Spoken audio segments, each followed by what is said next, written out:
તો અરવલ્લી જિલ્લામાં વિકાસના નામે વ્યાપક ભ્રષ્ટાચારની બૂમ ઉઠી છે। ભિલોડાના મઉ ગામ પાસે બનેલું નવું ગરનાળું માત્ર એક જ અઠવાડિયામાં બેસી જતા તંત્રની પોલ ખુલી ગઈ છે। ગ્રામજનોનો આક્ષેપ છે કે અધિકારીઓ અને કોન્ટ્રાક્ટરોની મિલીભગતથી હલકી ગુણવત્તાનું કામ કરવામાં આવ્યું છે। ગરનાળામાં મોટી તિરાડો પડતા સ્થાનિકોમાં ભારે રોષ જોવા મળ્યો। એક તરફ ચૂંટણીના પડઘમ વાગી રહ્યા છે, ત્યારે ભ્રષ્ટાચારના જીવતા જાગતા પુરાવાએ વહીવટી તંત્ર સામે ગંભીર સવાલો ઉભા કર્યા। ગ્રામજનો હવે આ મામલે કડક તપાસની માંગ કરી રહ્યા છે।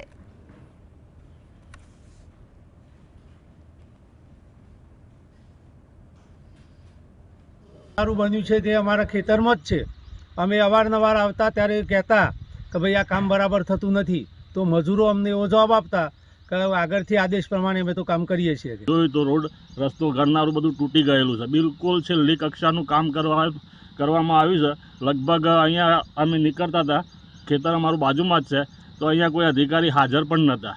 અને એની અંદર એટલો બધો ભ્રષ્ટાચાર કરવામાં આવ્યો છે કે ન પૂછો વાત। અને અંદર લોખંડ કે સિમેન્ટ તો નાખ્યું જ નથી, ખાલી માટી નાખી છે। અત્યારે હાલ આપણે પગથી તોડીએ તો પણ તૂટી જાય છે, એ ટાઈપનું આ લોકોએ બનાવ્યું છે। માટે આના ઉપર જે તે અધિકારી હોય એના ઉપર કાયદેસર કાર્યવાહી થવી જોઈએ।